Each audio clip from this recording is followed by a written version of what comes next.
সংসারে সবচেয়ে পবিত্র মানা হয় গঙ্গা জলকে। কখনো ভেবে দেখেছেন কেন? কারণ গঙ্গা জলের আবির্ভাব অত্যন্ত শুদ্ধ হয়, তার জন্ম শুদ্ধ হয়, যেখান থেকে তার শুরু সেটাই শুদ্ধ হয়। আর শুরুটা শুদ্ধ হওয়া অত্যন্ত আবশ্যক। আমাদের জীবনে সবই শুরু হয় আমাদের ভাবনা থেকে।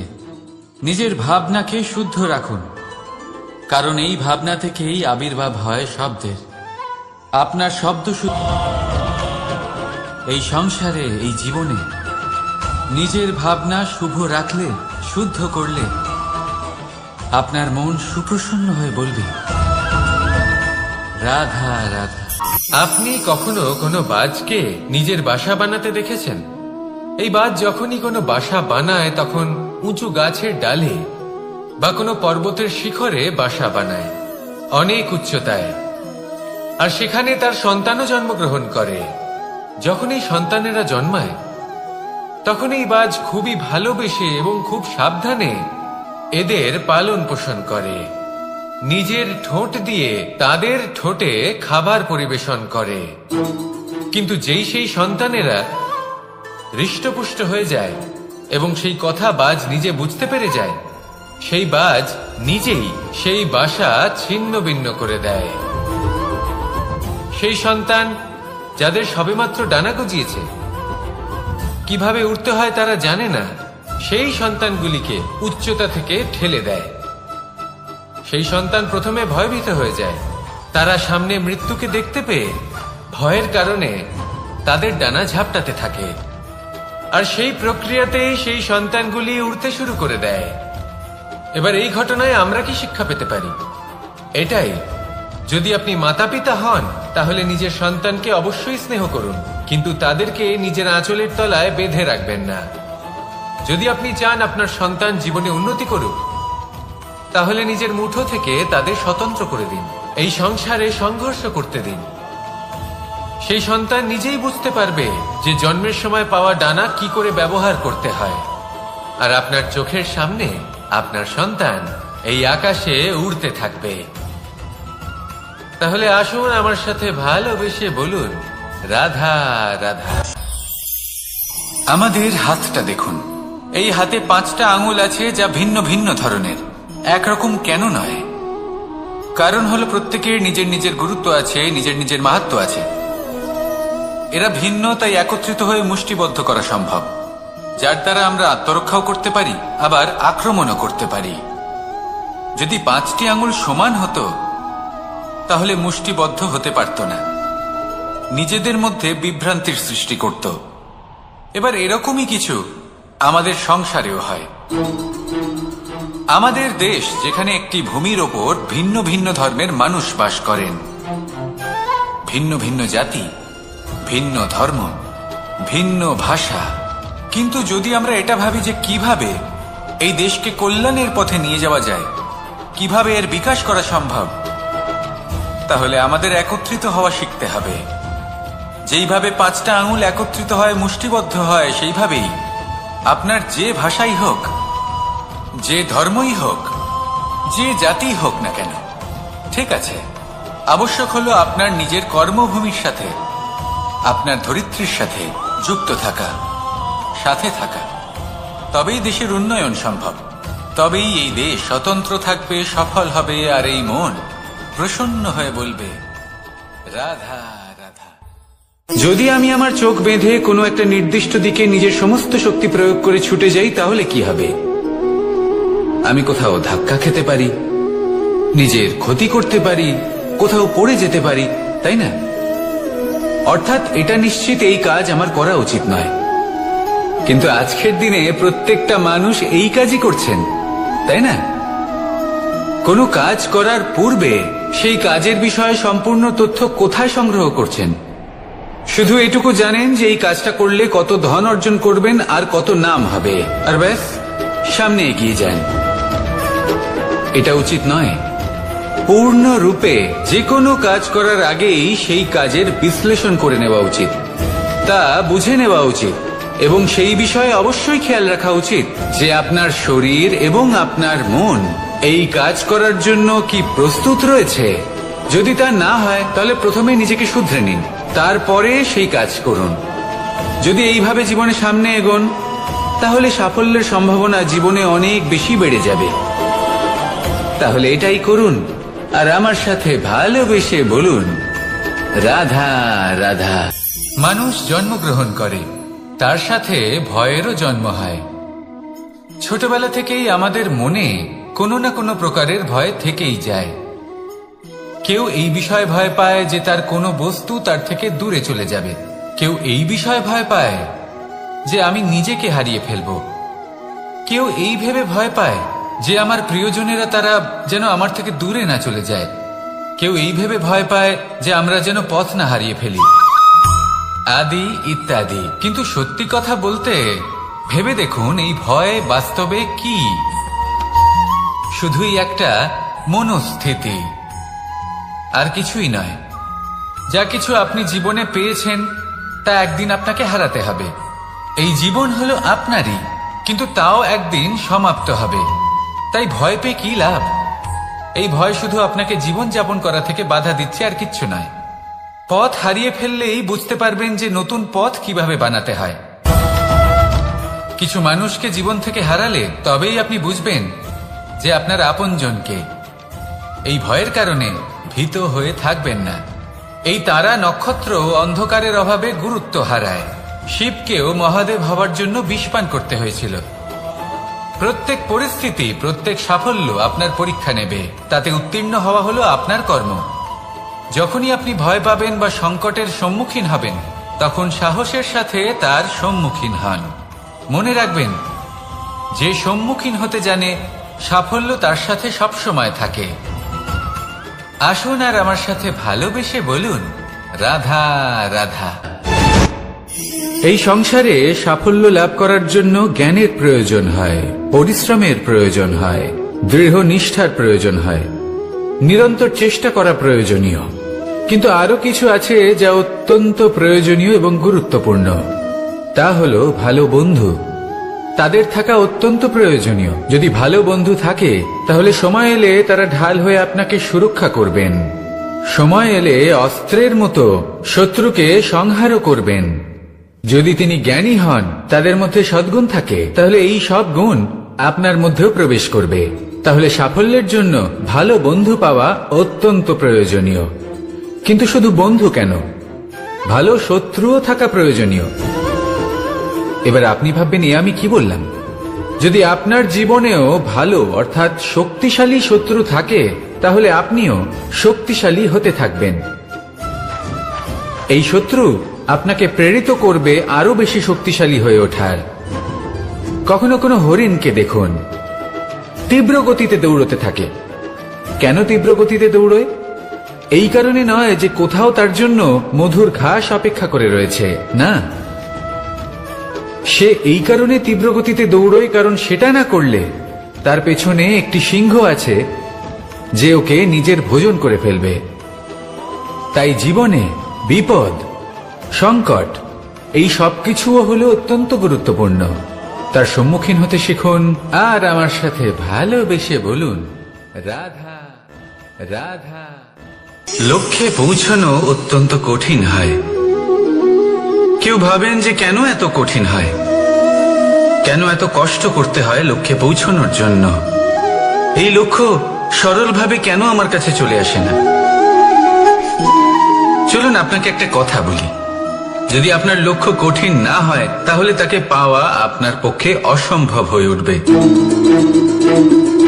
লক্ষ্যে পৌঁছানোর এই রাস্তায় আপনি যে কড়া রোদের সম্মুখীন হন, যার থেকে আপনি দূরে পালাতে চান, সেই রোদ আপনাকে প্রেরণা যোগায় যে আপনি এগোতে থাকুন। ভাবুন একজন যাত্রী যে কিনা নিজের লক্ষ্যের দিকে যাচ্ছেন, সেই পথে উনি যদি একটু ছায়া পেয়ে যান আর উনি ওখানে বিশ্রাম নেন, তাহলে তার সাথে তার ভাগ্য গভীর নিদ্রায় সেখানে বিলীন হয়ে যায়। তাই পরিশ্রমের কড়া রোদের থেকে কখনো দূরে পালাবেন না। জীবনে শুধু সামনে এগোতে থাকুন দৃঢ়তার সাথে। আর লক্ষ্য সরল হোক, কঠিন হোক বা অত্যাধিক কঠিন হোক, একটা কথা মনে রাখবেন, যে জীবনের লক্ষ্যে পৌঁছতে পেরেছে সে লক্ষ্য প্রাপ্তির জন্য আফসোস কখনোই করে না। রাধা রাধা। ধৈর্য, এই ধৈর্য কি কোনো গুণ, কোনো অনুভূতি, কোনো দৃষ্টিভঙ্গি? আমার জন্য ধৈর্য এক বাহন। আপনি হয়তো ভাবছেন এই কেমন বাহন? বাহন তো ঘোড়া হতে পারে, হাতি হতে পারে, উটও হতে পারে, কিন্তু ধৈর্যকে বাহন বানানো মানে? চলুন আপনাকে একটা কথা বোঝাই। পৃথিবীতে এমন কোনো বাহন নেই যে তার আরোহীকে আছড়ে ফেলেনি। সেটা উট হোক বা হাতি হোক বা ঘোড়া হোক, চলতে চলতে কখনো নড়বড় করেই বসে। তারপর সেই আরোহী পরে কারোর পায়, তারপর পরে তার নিজের নজরে। কিন্তু ধৈর্যরূপী বাহন কখনো কাউকে ফেলে না, কখনো না। না সেই আরোহী কারোর পায়ে পড়ে, আর না তো নিজের নজরে।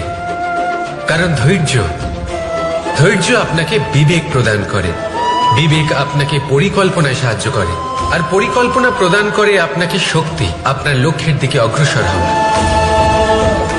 বুঝলেন? ধৈর্যকে সঙ্গে রাখুন, নিজেকে আরো ধৈর্যশীল করে তুলুন। এই ধৈর্যের সাহায্যে আরোহণ করে দেখুন কিভাবে এই বাহন আপনাকে আপনার গন্তব্যে পৌঁছে দেবে। রাধা রাধা।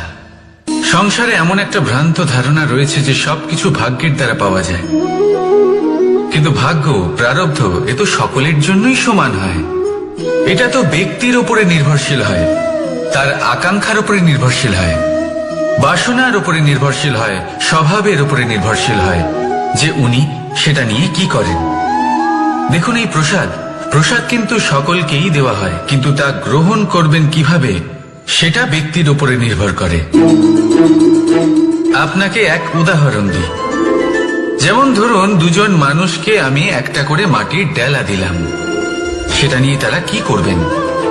একজন মানুষ তার ছোট ছোট ডেলা বানাবেন আর পথযাত্রীদের ওপরে ছুঁড়ে মারবেন, হাসি ঠাট্টা করবেন, তাদের বস্ত্র নোংরা করে দেবেন, সেটাতেই উনি আনন্দ পাবেন। অন্যদিকে দ্বিতীয় ব্যক্তি সেই মাটির ডেলা দিয়েই নিজের জন্য একটা কুঁড়ে ঘর বানাবেন। সেই কুঁড়ে ঘর যা রোদেতে, বৃষ্টিতে, ঝড়ে তাকে সুরক্ষিত রাখবে।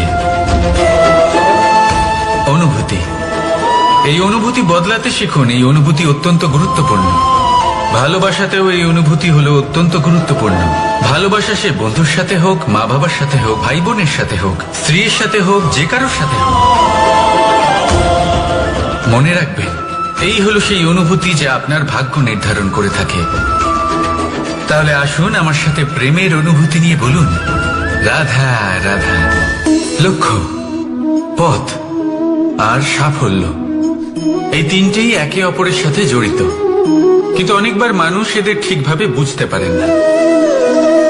তারা ভাবেন যে যেরকম লক্ষ্য হবে সেরকমই পথ হবে, সেই মতোই লক্ষ্য কঠিন হলে পথ কঠিন হবে, লক্ষ্য সরল হলে পথও সরল হবে।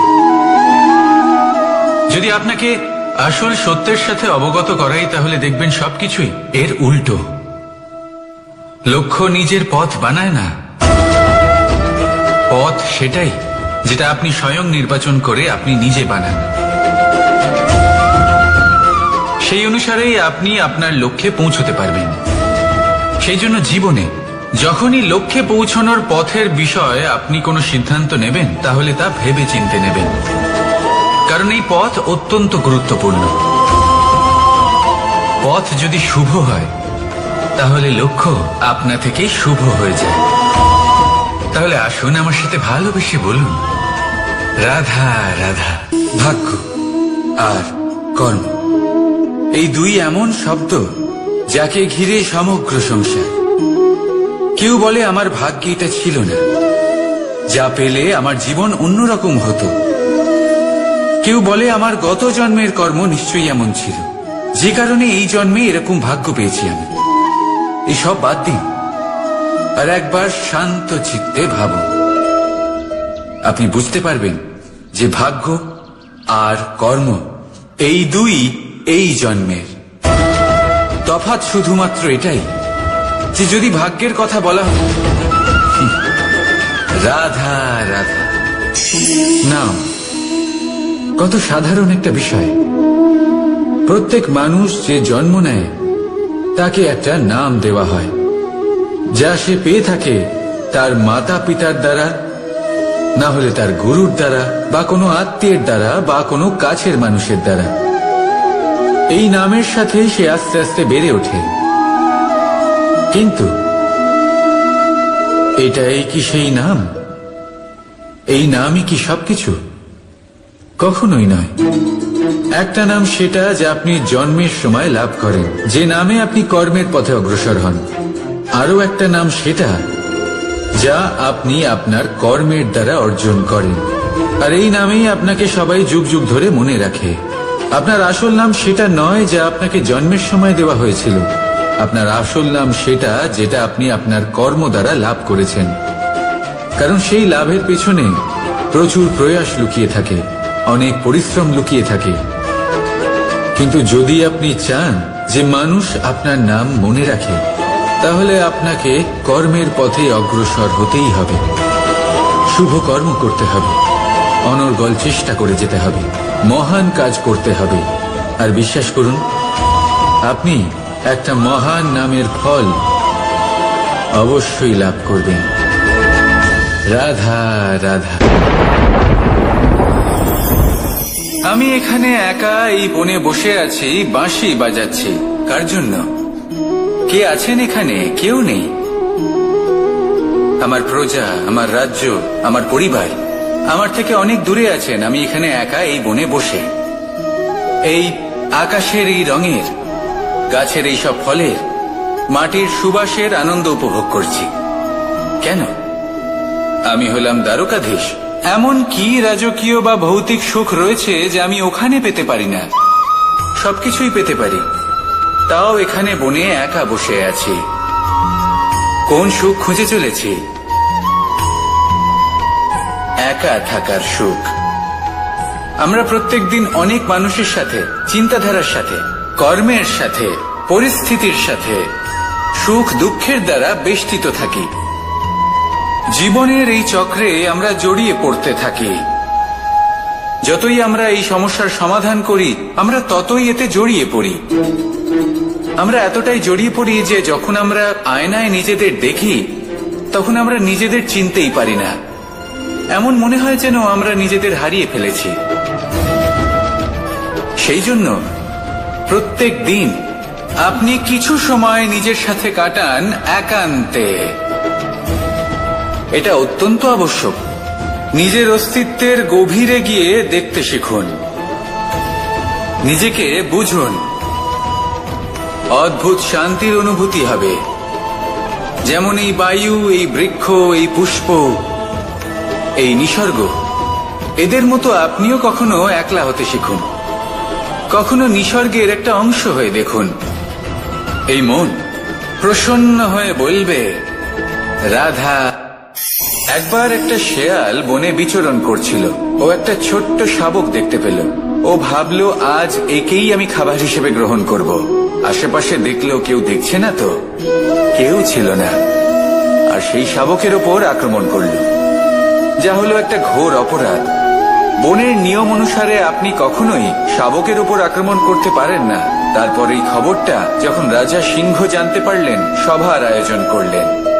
কিন্তু সেখানে শেয়াল বলল, আমি তো এরকম কিছু করিনি।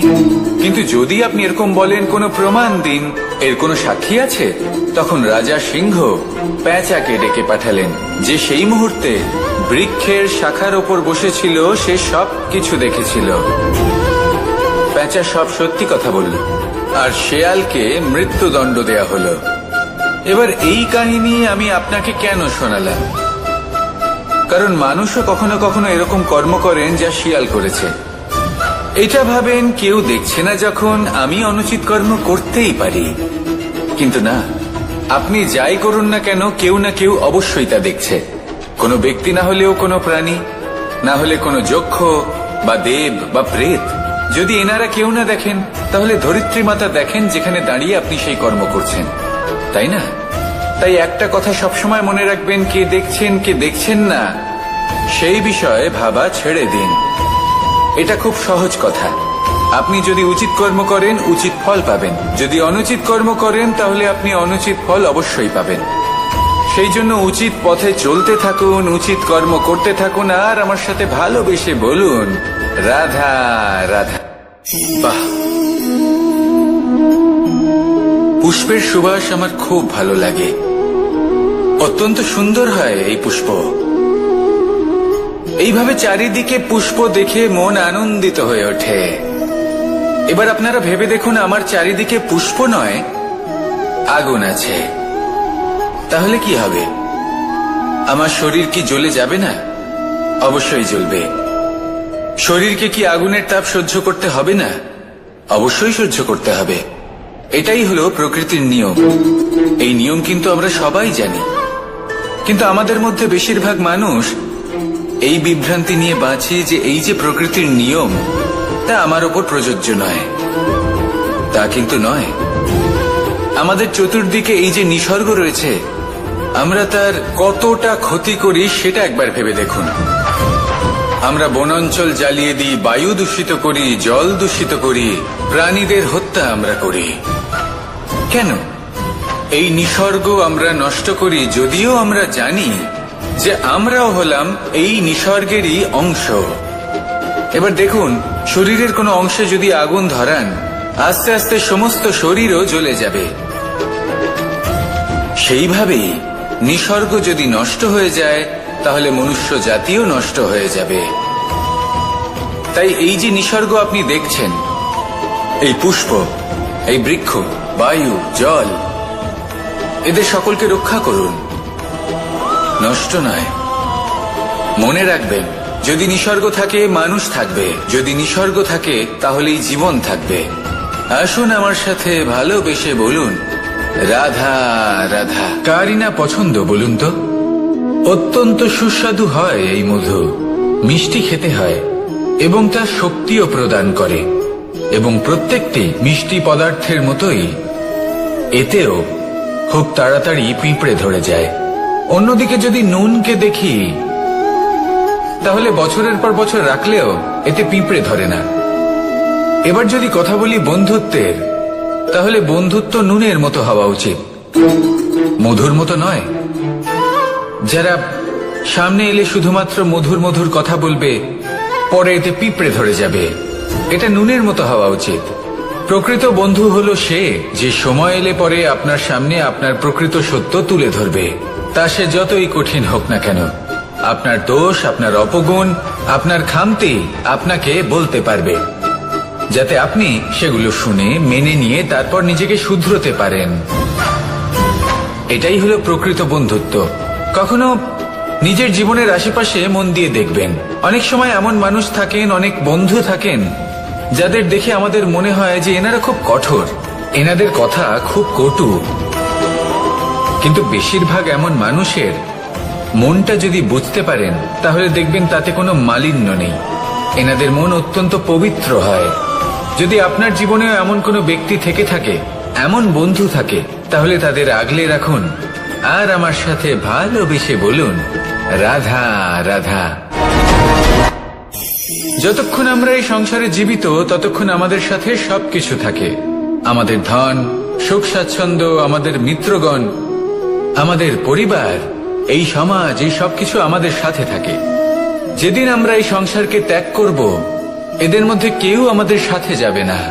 না ধন, না স্বাচ্ছন্দ্য, না সম্পত্তি।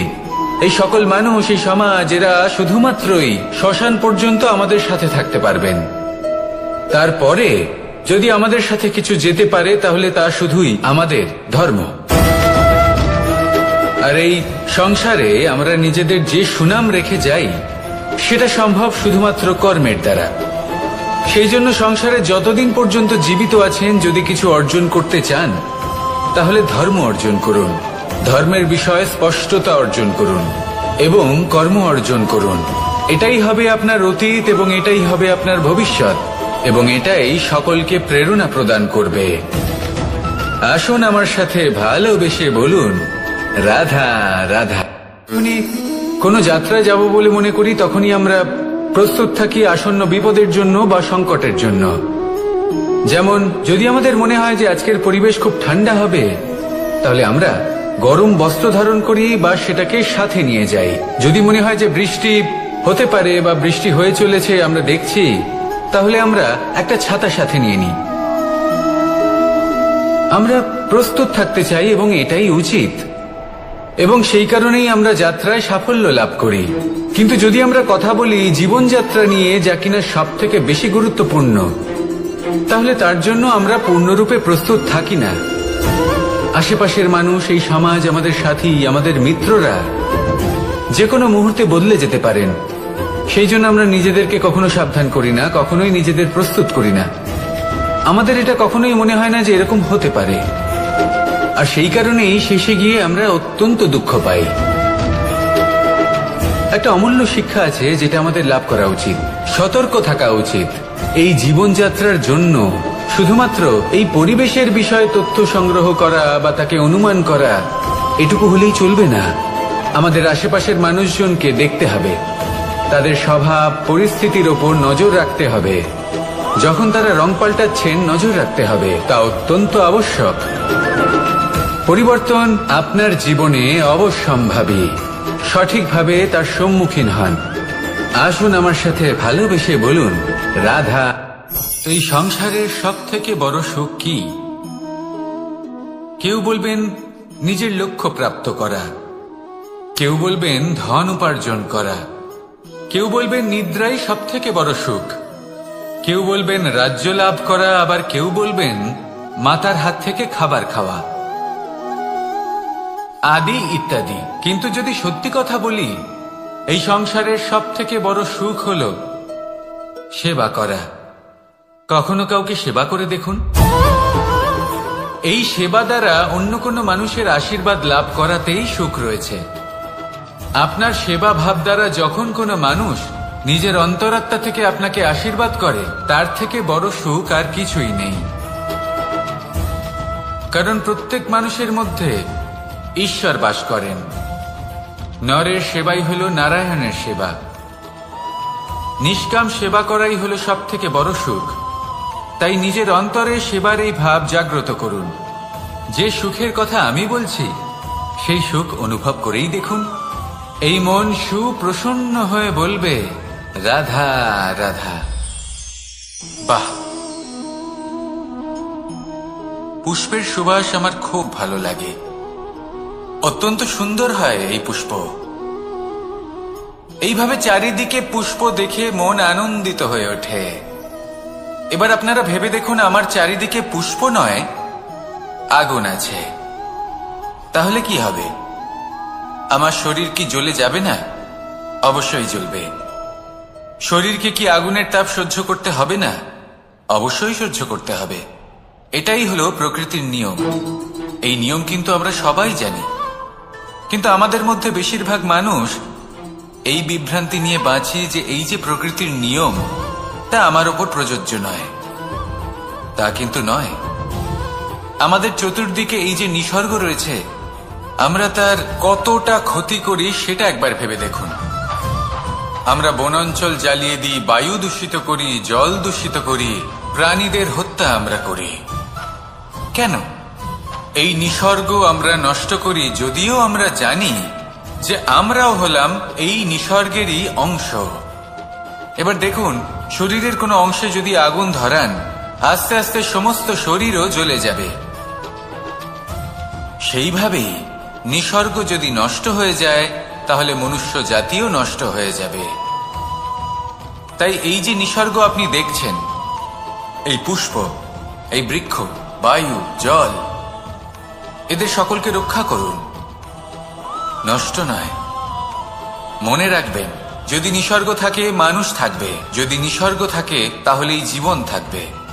আসুন আমার সাথে ভালোবেসে বলুন, রাধা রাধা। লক্ষ্যে পৌঁছানো অত্যন্ত কঠিন হয়। কেউ ভাবেন যে কেন এত কঠিন হয়, কেন এত কষ্ট করতে হয় লক্ষ্যে পৌঁছানোর জন্য। এই লক্ষ্য সরলভাবে কেন আমার কাছে চলে আসে না? চলুন আপনাকে একটা কথা বলি। যদি আপনার লক্ষ্য কঠিন না হয় তাহলে তাকে পাওয়া আপনার পক্ষে অসম্ভব হয়ে উঠবে। লক্ষ্যে পৌঁছানোর এই রাস্তায় আপনি যে কড়া রোদের সম্মুখীন হন, যার থেকে আপনি দূরে পালাতে চান, সেই রোদ আপনাকে প্রেরণা যোগায় যে আপনি এগোতে থাকুন। ভাবুন একজন যাত্রী যে কিনা নিজের লক্ষ্যের দিকে যাচ্ছেন, সেই পথে উনি যদি একটু ছায়া পেয়ে যান আর উনি ওখানে বিশ্রাম নেন, তাহলে তার সাথে তার ভাগ্য গভীর নিদ্রায় সেখানে বিলীন হয়ে যায়। তাই এই পরিশ্রমের করা রোদের থেকে কখনো দূরে পালাবেন না। জীবনে শুধু সামনে এগোতে থাকুন দৃঢ়তার সাথে। আর লক্ষ্য সরল হোক, কঠিন হোক বা অত্যাধিক কঠিন হোক, একটা কথা মনে রাখবেন, যে জীবনের লক্ষ্যে পৌঁছতে পেরেছে সে লক্ষ্য প্রাপ্তির জন্য আফসোস কখনোই করে না। রাধা রাধা। ধৈর্য, এই ধৈর্য কি কোনো গুণ, কোনো অনুভূতি, কোনো দৃষ্টিভঙ্গি? আমার জন্য ধৈর্য এক বাহন। আপনি হয়তো ভাবছেন এই কেমন বাহন? বাহন তো ঘোড়া হতে পারে, হাতি হতে পারে, উটও হতে পারে, কিন্তু ধৈর্যকে বাহন বানানো মানে? চলুন আপনাকে একটা কথা বোঝাই। পৃথিবীতে এমন কোনো বাহন নেই যে তার আরোহীকে আছড়ে ফেলেনি। সেটা উট হোক বা হাতি হোক বা ঘোড়া হোক, চলতে চলতে কখনো নড়বড় করেই বসে। তারপর সেই আরোহী পড়ে কারোর পায়, তারপর পড়ে তার নিজের নজরে। কিন্তু ধৈর্যরূপী বাহন কখনো কাউকে ফেলে না, কখনো না। না সেই আরোহী কারোর পায়ে পড়ে আর না তো নিজের নজরে। কারণ ধৈর্য আপনাকে বিবেক প্রদান করে, বিবেক আপনাকে পরিকল্পনায় সাহায্য করে, আর পরিকল্পনা প্রদান করে আপনাকে শক্তি, আপনার লক্ষ্যের দিকে অগ্রসর হওয়া। বুঝলেন? ধৈর্যকে সঙ্গে রাখুন, নিজেকে আরো ধৈর্যশীল করে তুলুন। এই ধৈর্যের সাহায্যে আরোহণ করে দেখুন কিভাবে এই বাহন আপনাকে আপনার গন্তব্যে পৌঁছে দেবে। রাধা রাধা। সংসারে এমন একটা ভ্রান্ত ধারণা রয়েছে যে সবকিছু ভাগ্যের দ্বারা পাওয়া যায়, কিন্তু ভাগ্য, প্রারব্ধ এ তো সকলের জন্যই সমান হয়। এটা তো ব্যক্তির উপরে নির্ভরশীল হয়, তার আকাঙ্ক্ষার উপরে নির্ভরশীল হয়, বাসনার উপরে নির্ভরশীল হয়, স্বভাবের উপরে নির্ভরশীল হয় যে উনি সেটা নিয়ে কি করেন। দেখুন, এই প্রসাদ কিন্তু সকলকেই দেওয়া হয়, কিন্তু তা গ্রহণ করবেন কিভাবে সেটা ব্যক্তির উপরে নির্ভর করে। আপনাকে এক উদাহরণ দিই। যেমন ধরুন, দুজন মানুষকে আমি একটা করে মাটির ডেলা দিলাম, সেটা নিয়ে তারা কি করবেন? একজন মানুষ তার ছোট ছোট ডেলা বানাবেন আর পথযাত্রীদের ওপরে ছুঁড়ে মারবেন, হাসি ঠাট্টা করবেন, তাদের বস্ত্র নোংরা করে দেবেন, সেটাতেই উনি আনন্দ পাবেন। অন্যদিকে দ্বিতীয় ব্যক্তি সেই মাটির ডেলা দিয়েই নিজের জন্য একটা কুঁড়ে ঘর বানাবেন, সেই কুঁড়ে ঘর যা রোদেতে, বৃষ্টিতে, ঝড়ে তাকে সুরক্ষিত রাখবে। অনুভূতি, এই অনুভূতি বদলাতে শিখুন। এই অনুভূতি অত্যন্ত গুরুত্বপূর্ণ। ভালোবাসাতেও এই অনুভূতি হলো অত্যন্ত গুরুত্বপূর্ণ। ভালোবাসা সে বন্ধুর সাথে হোক, মা বাবার সাথে হোক, ভাই বোনের সাথে হোক, স্ত্রীর সাথে হোক, যে কারোর সাথে হোক, মনে রাখবেন এই হলো সেই অনুভূতি যা আপনার ভাগ্য নির্ধারণ করে থাকে। তাহলে আসুন আমার সাথে প্রেমের অনুভূতি নিয়ে বলুন, রাধা রাধা। লক্ষ্য, পথ আর সাফল্য, এই তিনটেই একে অপরের সাথে জড়িত, কিন্তু অনেকবার মানুষ এদের ঠিকভাবে বুঝতে পারেন না। তারা ভাবেন যে যেরকম লক্ষ্য হবে সেরকমই পথ হবে, সেই মতোই লক্ষ্য কঠিন হলে পথ কঠিন হবে, লক্ষ্য সরল হলে পথও সরল হবে। যদি আপনাকে আসল সত্যের সাথে অবগত করাই, তাহলে দেখবেন সবকিছুই এর উল্টো। লক্ষ্য নিজের পথ বানায় না, পথ সেটাই যেটা আপনি স্বয়ং নির্বাচন করে আপনি নিজে বানান। সেই অনুসারেই আপনি আপনার লক্ষ্যে পৌঁছতে পারবেন। সেই জন্য জীবনে যখনই লক্ষ্যে পৌঁছানোর পথের বিষয়ে আপনি কোনো সিদ্ধান্ত নেবেন, তাহলে তা ভেবে চিন্তে নেবেন, কারণ এই পথ অত্যন্ত গুরুত্বপূর্ণ। পথ যদি শুভ হয় তাহলে লক্ষ্য আপনা থেকেই শুভ হয়ে যায়। তাহলে আসুন আমার সাথে ভালোবেসে বলুন, রাধা রাধা। ভাগ্য আর কর্ম, এই দুই এমন শব্দ যাকে ঘিরে সমগ্র সংসার। কেউ বলে আমার ভাগ্যে এটা ছিল না, যা পেলে আমার জীবন অন্যরকম হতো। কেউ বলে আমার গত জন্মের কর্ম নিশ্চয়ই এমন ছিল, যে কারণে এই জন্মে এরকম ভাগ্য পেয়েছি আমি। এসব বাদ দিন আর একবার শান্ত চিত্তে ভাবুন। আপনি বুঝতে পারবেন যে ভাগ্য আর কর্ম এই দুই এই জন্মের। তফাৎ শুধুমাত্র এটাই যে যদি রাধা রাধা নাম কত সাধারণ একটা বিষয়। প্রত্যেক মানুষ যে জন্ম নেয় তাকে একটা নাম দেওয়া হয়, যা সে পেয়ে থাকে তার মাতা পিতার দ্বারা, না হলে তার গুরুর দ্বারা, বা কোনো আত্মীয়ের দ্বারা, বা কোনো কাছের মানুষের দ্বারা। এই নামের সাথে সে আস্তে আস্তে বেড়ে ওঠে। কিন্তু এটাই কি সেই নাম? এই নামই কি সবকিছু? কখনোই নয়। একটা নাম সেটা যা আপনি জন্মের সময় লাভ করেন, যে নামে আপনি কর্মের পথে অগ্রসর হন। আরো একটা নাম সেটা যা আপনি আপনার কর্মের দ্বারা অর্জন করেন, আর এই নামেই আপনাকে সবাই যুগ যুগ ধরে মনে রাখে। আপনার আসল নাম সেটা নয় যা আপনাকে জন্মের সময় দেওয়া হয়েছিল।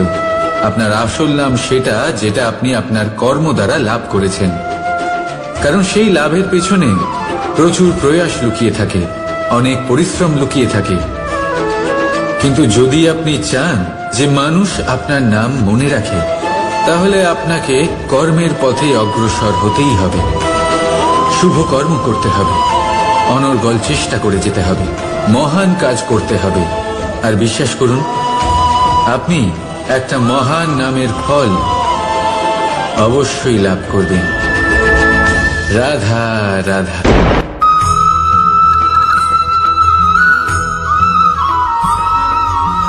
আর একটা শেয়াল বনে বিচরণ করছিল। ও একটা ছোট্ট শাবক দেখতে পেল। ও ভাবল, আজ একেই আমি খাবার হিসেবে গ্রহণ করব। আশেপাশে দেখলেও কেউ দেখছে না তো, কেউ ছিল না।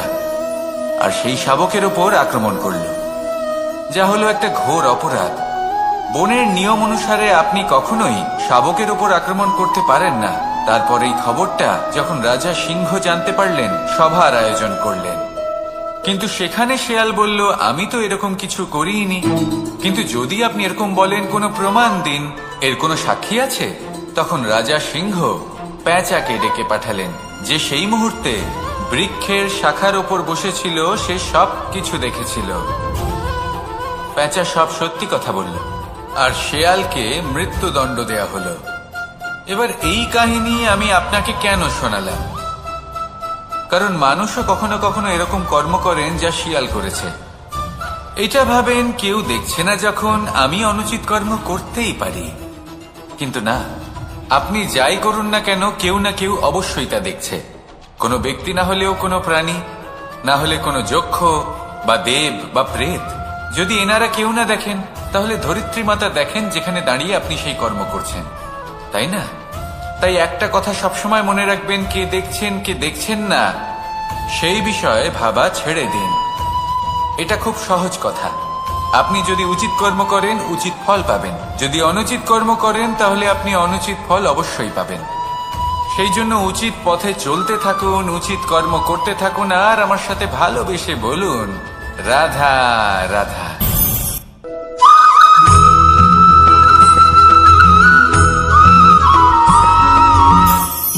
ধর্ম। আমরা সকলে ধর্মের বিষয়ে কথা বলি, কখনো নিজের ধর্মের বিষয়, আর কখনো অন্যের ধর্মের বিষয়ে। কখনো আমরা অধর্ম দেখলে সেই বিষয়ে কথা বলি। অনেক রকম আলোচনা হয়, কিন্তু এই ধর্ম আসলে কি, সেটা কি কেউ বোঝে? যদি আমি আপনাকে উত্তর দিই, এই উত্তর সরল। ধর্ম হলো তাই যা মানুষকে অন্য মানুষের সাথে, সমস্ত বিশ্ব সংসারের সাথে আনন্দ সহকারে বাঁচতে শেখায়।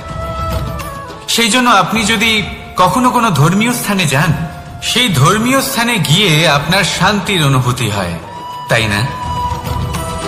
কিন্তু দেখুন, ধর্মের জ্ঞান থাকলেই সেই মানুষ ধর্মের পথে চলতে পারবে এমন কোনো কথা নেই।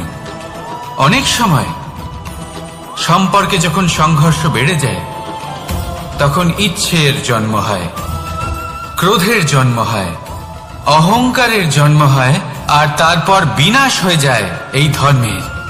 সেই জন্য দ্বিতীয় সব থেকে গুরুত্বপূর্ণ গুণ যা আমার সারথীর মধ্যে থাকা উচিত, তা হলো ধর্মবীর হওয়া। এবার দেখতে হবে সেটা এই যে কে হবে সেই ব্যক্তি যিনি এই স্বয়ম্বরে নিজের ধর্মে অটল থাকবেন। কারণ সেই ব্যক্তি এই সংসার থেকে সরে এসে ধর্মের পুনঃস্থাপনের এই মহাকার্যে আমার সারথী হতে পারবেন। তাহলে আসুন আমার সাথে ভালোবেসে বলুন, রাধা রাধা। কর্ম, ধর্ম, জ্ঞান, এই 3 স্তরে অনেক মানুষ পৌঁছতে পারেন।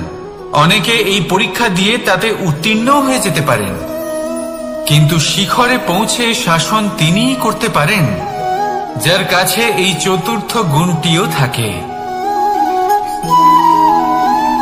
সমর্পণ। অত্যন্ত গুরুত্বপূর্ণ একটা গুণ এটা। এই সমর্পণ আসলে অত্যন্ত গুরুত্বপূর্ণ। পূর্ণ সমর্পণ দরকার নিজের লক্ষ্যের প্রতি, সমর্পণ নিজের কর্তব্যের প্রতি, সমর্পণ নিজের আত্মার থেকে নির্গত স্বরের প্রতি, সমর্পণ নিজের রথীর প্রতি, অর্থাৎ আমার প্রতি। এবার এই পরীক্ষায় অত্যন্ত কঠিন এক বাঁক আসতে চলেছে, যেখানে সারথীকে সমর্পণের নিরিখে পরীক্ষা করা হবে, আর তাতে উত্তীর্ণ হওয়ার পরেই তার হাতে ধর্ম স্থাপনের রথের রাশ তুলে দেওয়া হবে। দেখা যাক কি হয়। ততক্ষণ আপনি প্রসন্ন থাকুন আর আমার সাথে ভালোবেসে বলুন, রাধা রাধা। যখন একজন ভক্ত এবং তার ভগবান এক আকার ধারণ করেন, যখন একজন ভক্ত নিজের ভগবানের প্রতি, নিজের জীবনের লক্ষ্যের প্রতি সম্পূর্ণরূপে সমর্পিত হয়ে যান, তখন জন্মগ্রহণ করে ভক্তি। আর তখন সংসারের সমস্ত আশা তিনি ত্যাগ করতে পারেন। সমস্ত আশা শেষ হতে পারে, কিন্তু মানুষের সঙ্গ ভক্তি কখনো ত্যাগ করে না। যখন ভক্ত ও ভগবান এক আকার ধারণ করেন, এক হয়ে যান, তখন রথী এবং সারথীর মধ্যে কোনো পার্থক্য থাকে না। তারাও এক হয়ে যান। একটাই ব্যক্তিত্ব, একটাই অস্তিত্ব। আর সেই জন্যই কখনো কখনো রথীর আদেশ ছাড়াই সারথী রথ চালিয়ে দেন, আবার কখনো সারথীর পরামর্শ ছাড়াই রথী আক্রমণ করে ফেলেন। এ তো শুধুমাত্র আরো একটা গুণ সেই সারথীর মধ্যে, যিনি ধর্ম স্থাপনার মহান কাজে আমার সারথী হতে চলেছেন। তাহলে আসুন আমার সাথে ভালোবেসে বলুন, রাধা রাধা। ভাগ করে নেওয়া বা বন্টন করা প্রত্যেক মানুষের জীবনে অবশ্যই হয়ে থাকে, আর অনেক সময় এটা জীবনে অতি আবশ্যক হয়ে পড়ে। কিন্তু ভাগ করার মনোকামনা তার থেকেও বেশি গুরুত্বপূর্ণ হলো যে কোন ঘটনার আধারে এই বাটোয়ারা হলো। অনেক সময় এই বাটোয়ারা হলো শান্তির প্রতীক, আবার অনেক সময় এই বাটোয়ারা বিপ্লব ঘটাতে পারে, এমন এক বিপ্লব যা মহাযুদ্ধ ঘটিয়ে দিতে পারে। দেখুন, বাটোয়ারা সম্পত্তির হোক বা হোক ভিক্ষার, শিক্ষা কিন্তু একটাই। জীবনে অনেক সময় বাটোয়ারা দরকার হতে পারে, কিন্তু যতদূর সম্ভব তা এড়িয়ে চলুন, একসাথে মিলে এগিয়ে চলুন। কারণ দেখুন, এই যে বাটোয়ারা ভাগ করে দেয়, আর সেখানেই একতা আপনাকে অগ্রসর করে। তাহলে আপনিও এটাই করুন, একসাথে মিলে সামনে এগোন আর আমার সাথে ভালোবেসে বলুন, রাধা রাধা।